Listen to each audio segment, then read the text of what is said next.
Sweet. Well, let's jump right into it because you guys recently just got back together. I go assume accidentally, right? Don, you were kind of recording with Kevin from Candlebox, one of my favorite bands, and then it kind of, I guess, tell the story how this kind of got put to get back together. It really was as organic as could be. There's it was a 15-year hiatus, and we just sort of we were on a break. A very long break. we talk from time to time, and then more recently, the great thing about time is if you let it heals a lot of things, and we tried so hard to make Miggs work. It was like at a breakneck pace, and I think it it sort of, the wheels came off for a minute. So for us to get this chance to do it, I just was working on this song, and it needed a specific type of drumming, and I had done it at first, and it was so laughable. And I'm like, what I'm trying to do is this thing. And I was telling Kevin, it's like this guy I used to play with, and it's like this. And Kevin just kind of goes, well, you could ask him. I go, I guess I could ask him.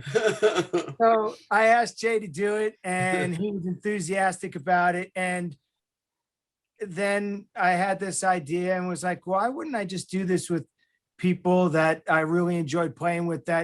What would happen if everybody had a chance to grow up and become sort of who they were going to be, and you had a chance to just like do something over again? It was just a cool experiment, really, and it wound up sounding great. We guys actually record this all in the same studio, and a lot of people have been doing stuff remotely, sending tracks back and forth to each other for your new song, Hotter Than Has to Be. No, totally remote, like this. Yeah. The last time I saw Mark was in the same square about 3 weeks ago. Exactly. No, I was the one down. Oh yeah. Yeah. You never remember. Remember these things. I remember when you go down. Yes, I do. Wait, what? Very cool. Oh boy. Yeah, no, everything was done remote. Yeah. Mm-hmm.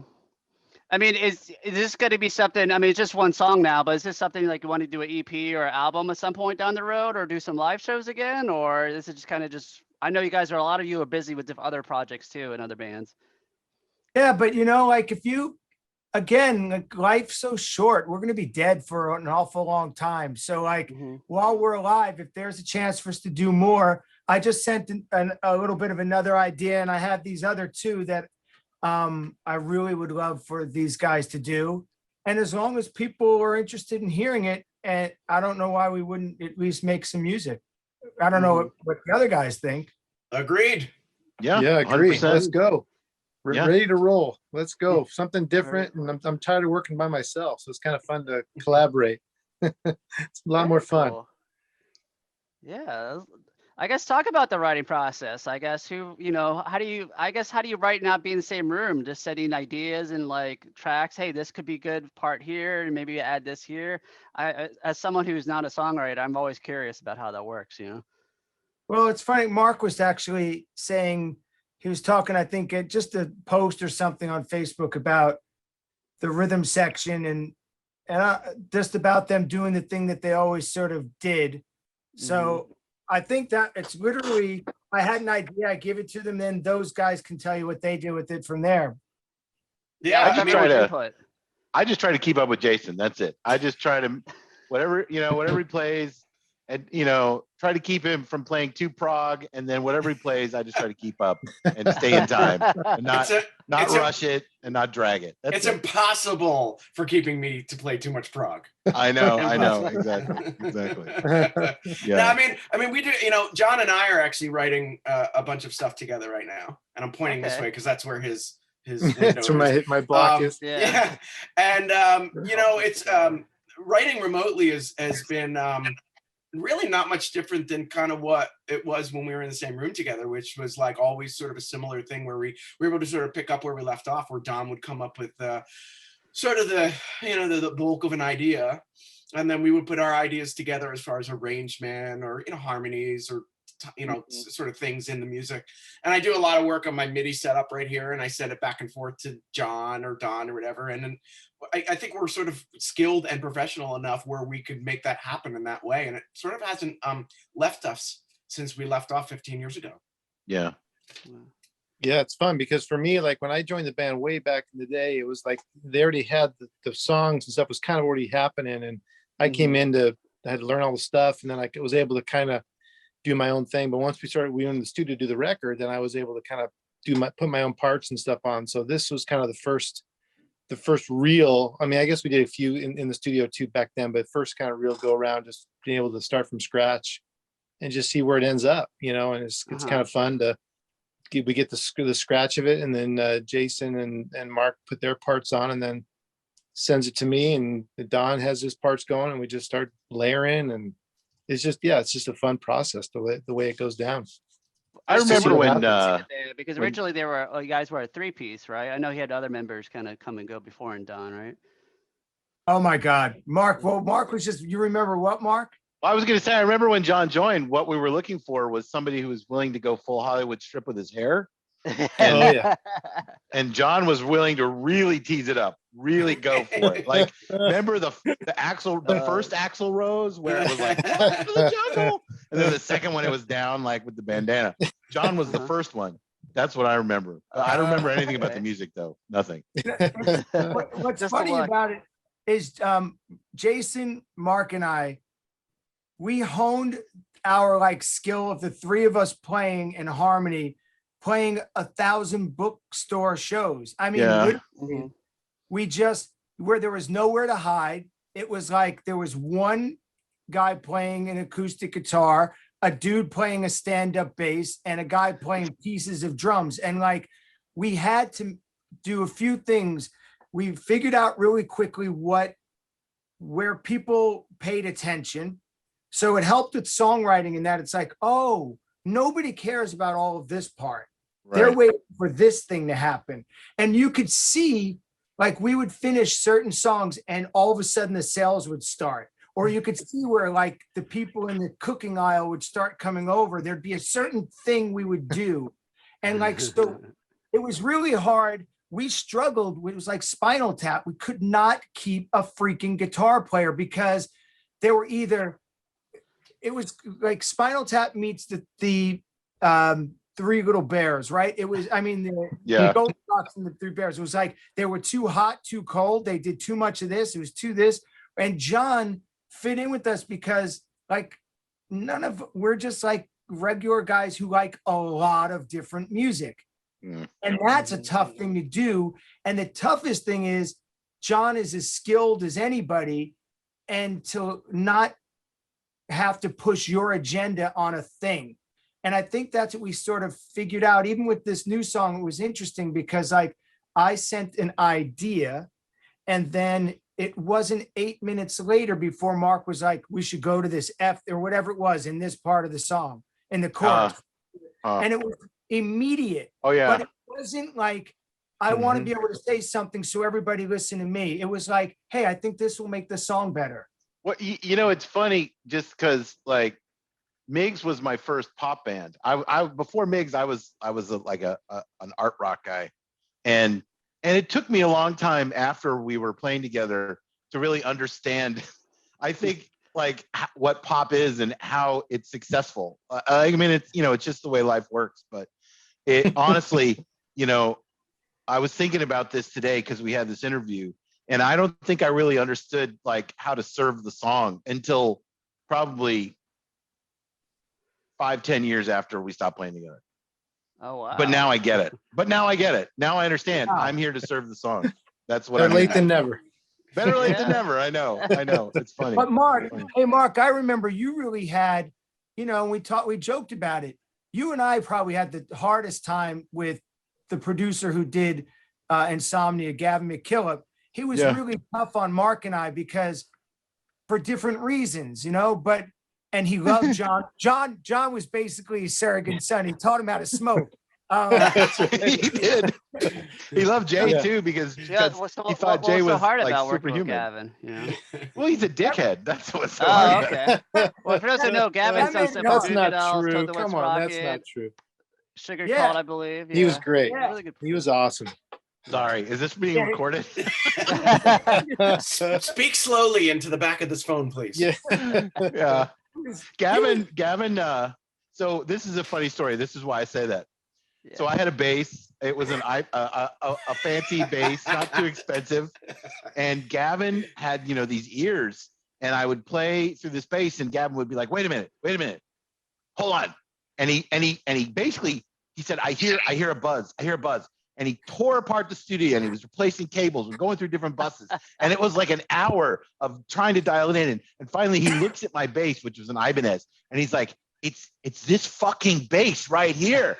Fuck. And he gives me a new bass. And honestly, this was a bass that you remember the songwriting you do with the Matrix? That was the bass that they used to record. I can't remember. I think Avril Lavigne stuff. Yeah, it's this white Music Man, just this gorgeous piece of wood. And he says, "You're playing this," and in his old Scottish accent, "You're playing this fucking thing from there on." Yeah. And so I picked it up. I'm like, "Great, but what should I do with my bass?" And he says, "Make a toilet seat out of it." Oh yeah, that happened. That's a real story. Is it actually a toy seat now? It should be, because you know what? He was fucking right. That was a terrible bass. Because he brought in all kinds of vintage instruments, and it was a real treat. It was a real treat, especially for me. I've been playing the same guitar since I was 12, and I still have the same thing. But today, it's what I still use. I just got a new one, but having all those vintage instruments, and of course, Don's another collector now. But it's what a joy to have. I remember you had that light blue Squire that sounded so good. You still have that Squire? Not me. No, that was I had something. It wasn't a Squire though. No, I didn't have it. I think we got it from the studio. I know from the studio. Yeah. I will tell you that is where I started my love affair with collecting guitars. That really, because there were these great guitars. Yeah. But I really thought myself, I had gone on Long Island. I went to this annex school for Juilliard, and when I was in senior in high school, and I was like, I'm a pretty good guitar player, and I was never really that good, to be honest. But John was so much better than me that when we were recording the record, Gavin was like, "No, you could stay home." Like when it came, yeah. You don't need to come in. Wow. Don't worry about it. But I'm the singer. No, don't worry about it. Are you going to play these chords? John will probably be able to play those. And it's true, because like days later we were like, everyone's like together and we're like, "Where's John?" "Oh, he's at the studio again." Right. Yeah. When we hear these parts, like, what just happened there? But that made it all interesting. And I do remember, Mark, you saying that, because that was trouble for you, because you were used to doing so many other things and you played a whole different way. And I remember we used to work on singing, and we would sit there and look at each other and work on singing these damn songs, which was crazy. Like, we did do a lot. The thing that's crazy about the whole business is like we put in real time. We really work. So much time, so many hours. Great. But the problem is we treated it like we were doing fine art instead of finger painting. Yeah. And so you take everything to such an extent where you're like, every move seems like life or death. So you're on edge constantly, and you can never just relax. And I never felt good about my voice.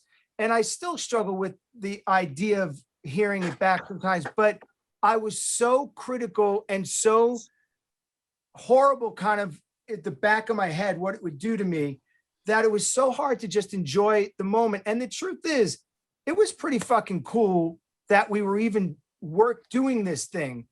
Yeah. And we kind of, you don't get to, like, that's the thing about youth being wasted on the young, right? So now I feel like that last song, it took us no time. The biggest hurdle was I couldn't get verse 1 right for Mark. He kept having an issue with verse 1.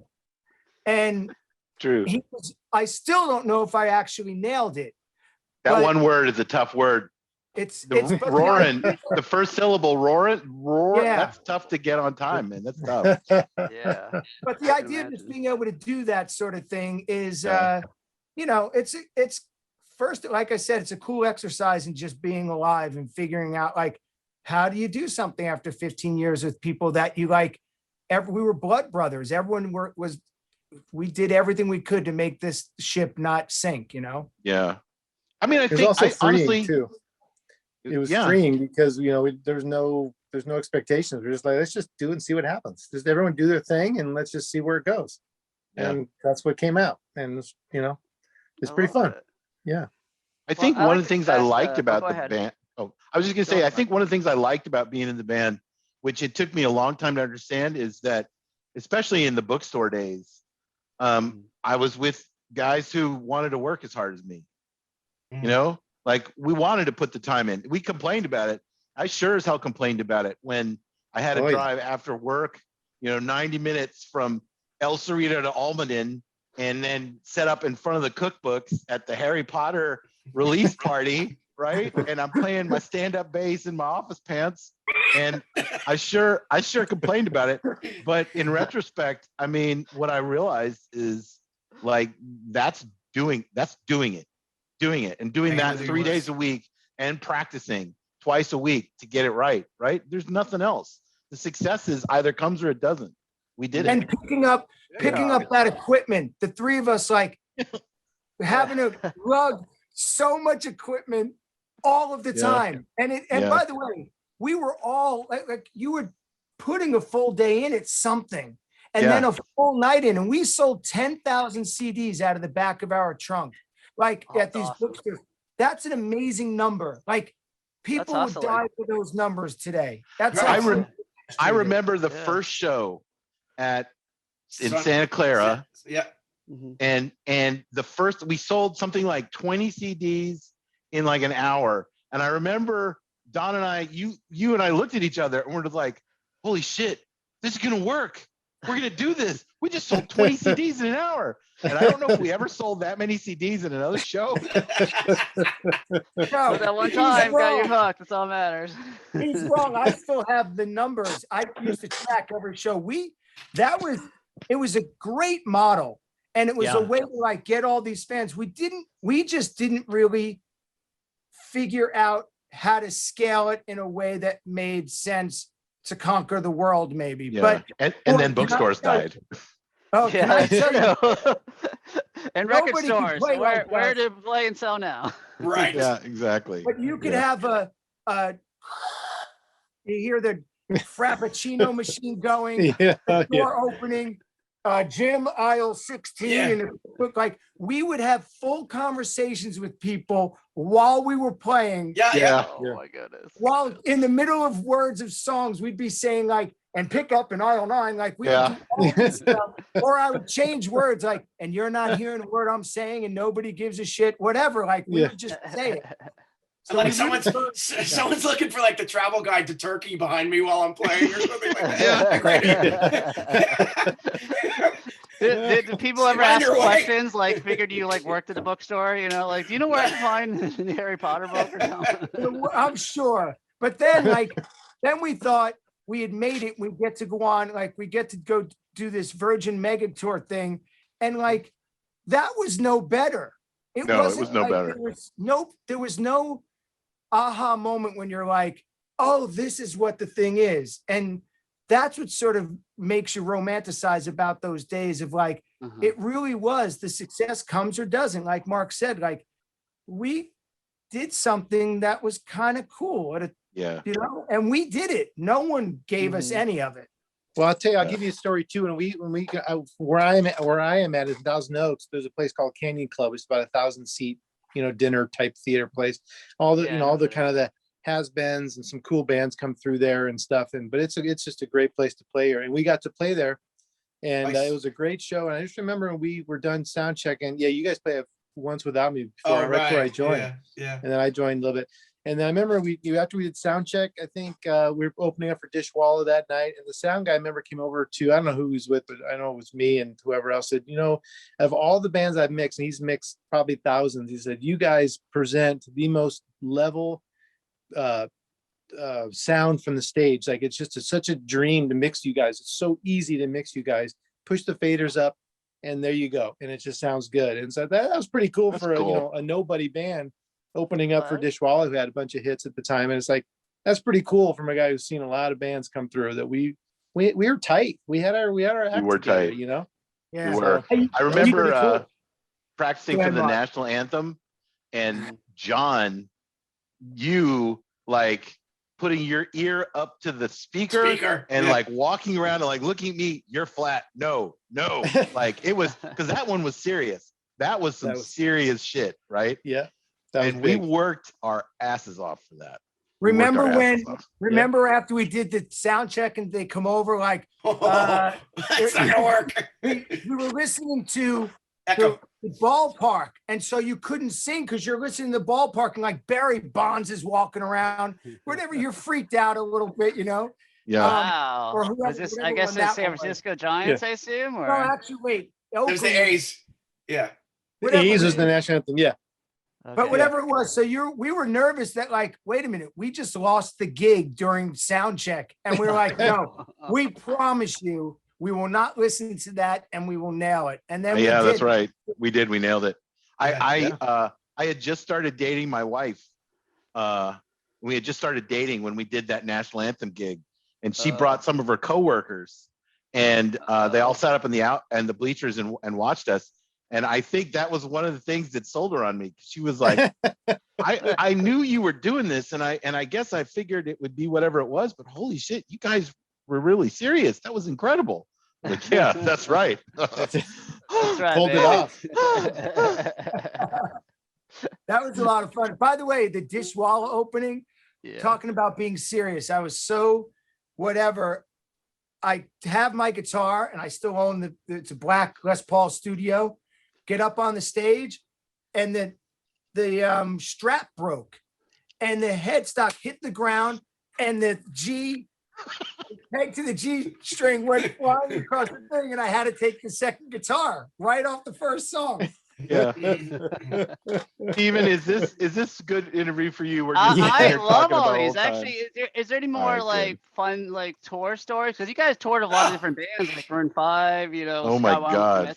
STP. Any Warren what about- Zevon. Any Any fun more? stories from any of these shows back in the day? You know. Nothing that makes us look great, but like Don mentioned the Virgin Mega Tour, and remember Yeah. being outside the stadium and we're playing in our stage, and then Cake starts sound checking during our During set? that time, yeah. Yeah, Guys, and we're get just like, something. well, I guess we're done. No, but I remember saying something, and then I'm Yeah. like, I'm sorry, we're in the middle of our show, but somebody over there is sound checking, and I Yes. said some shit.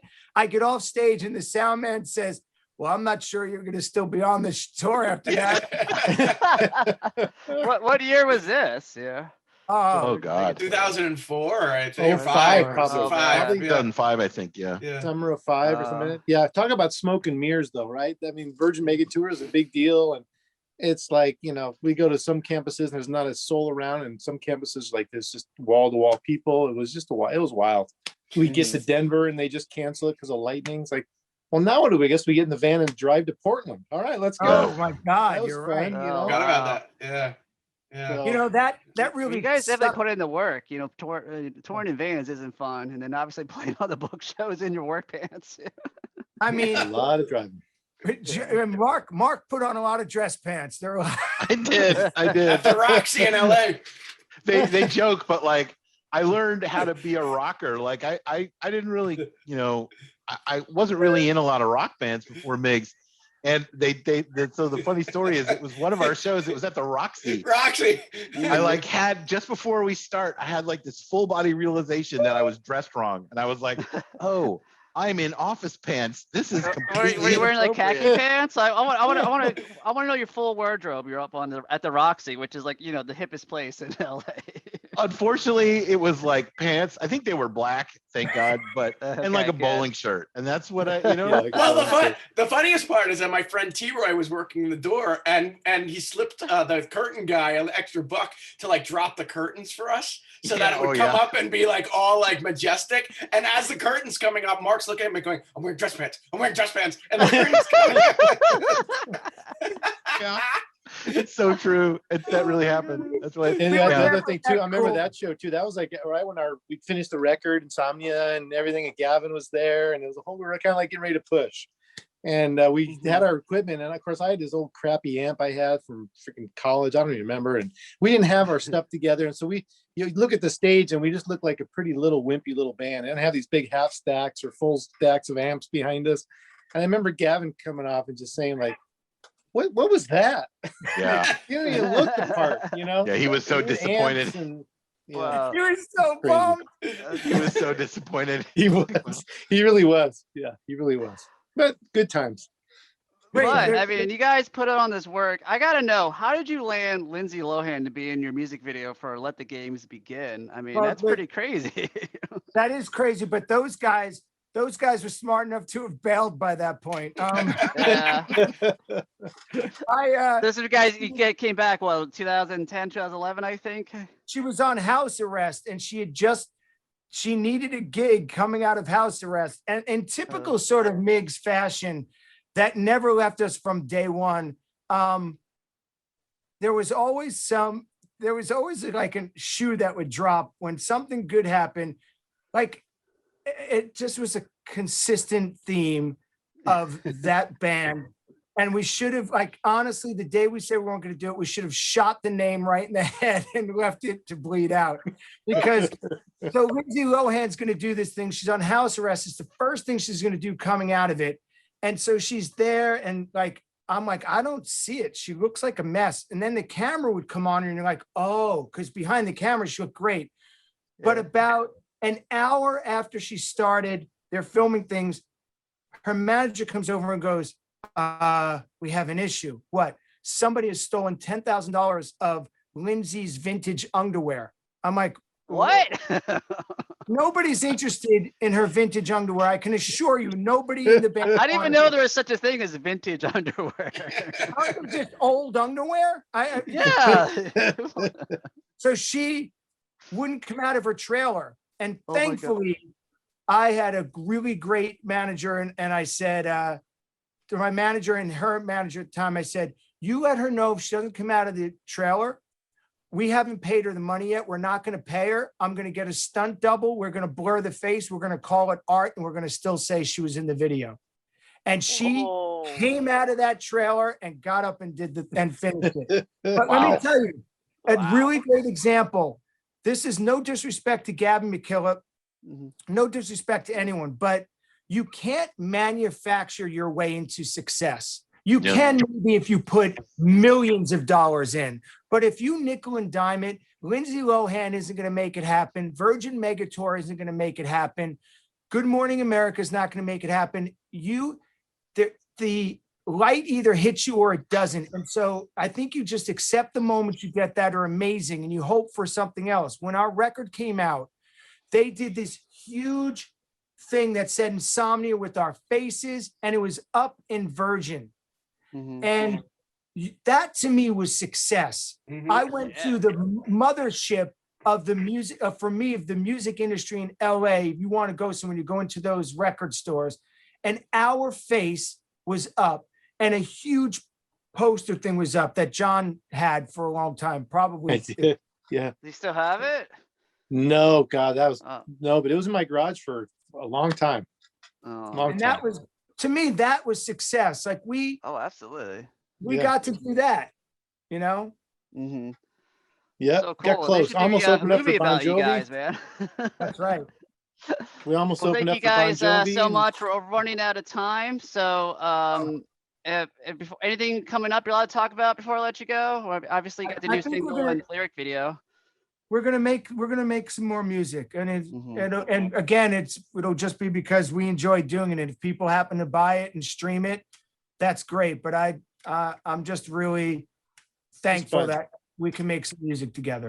Well, I'm thankful you too. guys took the time to talk to me, and I really enjoyed all the fun throwback stories. That was really good. I really should do a movie about you guys' life. You know, They should. I bet nobody would see it, but we Yeah. should. I would at least. Just like the music, nobody would see it, but that's all You right. know, but it'd probably be pretty good. We still have a lot more stories if you want to come back and ask. We have All a right, lot well, more well, stories. Next time, when next single you guys release down the road, we'll do another one of these. We'll do some more throwback stories. But in the meantime, everyone check out Harder Than It Has to Be. And go to miggsmusic.com and everywhere on social media at Miggs Music. Thank you guys so much. Thanks, Steve. Thanks, Thank Vinny. you guys. man. Appreciate it. Thank you, buddy.